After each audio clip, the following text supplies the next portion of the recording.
কবিতাৰ শিৰোনাম তুমি জানা। কবি পৰিণীতা শৰ্মা।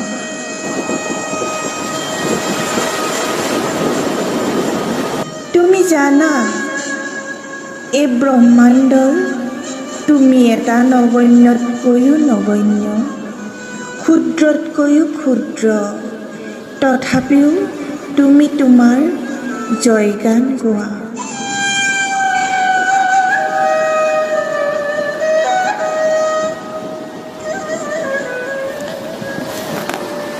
নিজকে প্ৰতিপন্ন কৰিব খোজা। তোমাৰ অস্তিত্ব কি? অস্তিত্বহীন অস্তিত্ব, তথাপিও যুঁজ দিয়া। ধন, ভূমি, ক্ষমতা, লালসা, প্ৰেম, সন্মান, আধিপত্য, হিংসা, ঈৰ্ষা আৰু চৌষষ্ঠি কলাৰ খেল খেলা।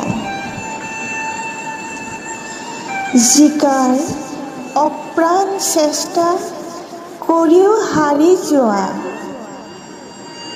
তুমি নেজানা, জীৱনটো যে এটা প্ৰতিযোগিতা নহয়।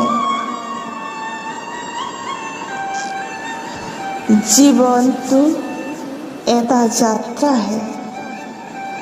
সময়ক তুমি পাহৰি যোৱা, কিন্তু সময়ে তোমাক নেপাহৰে। সময়ে সোঁৱৰাই, কি সময় তুমি হেৰুৱালা আৰু কি লৈ তুমি আগবাঢ়ি গ'লা। দিন ৰাতিৰ সন্ধিক্ষণো তুমি বুজি নোপোৱা বাবেই পোহৰ আৰু এন্ধাৰ দেখা।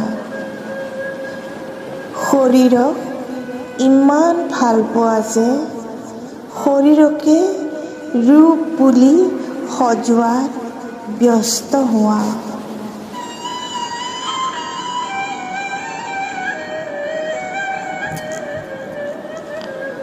শৰীৰ যে ভ্ৰম তুমি বুজিয়ে নোপোৱা। পুনৰ্জন্মৰ আশাত নিজকে স্থায়ী বুলি বংশ, পৰম্পৰা, উত্তৰাধিকাৰী এই শব্দবোৰত গুৰুত্ব দিয়া। আচলতে জীৱন বুলি একোৱেই নাই। জীৱন যে এবাৰেই, পুনৰ্জন্ম বুলি একো কথাই নাই।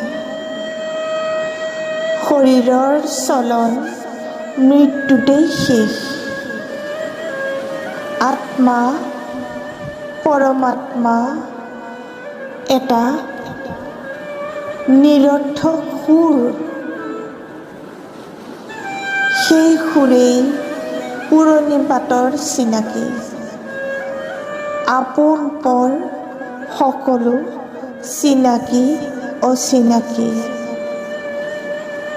ঈশ্বৰক তুমি বৰ বিশ্বাস কৰা, পূজা কৰা, কিন্তু ঈশ্বৰ যে মৃত তুমি কিমান জানা।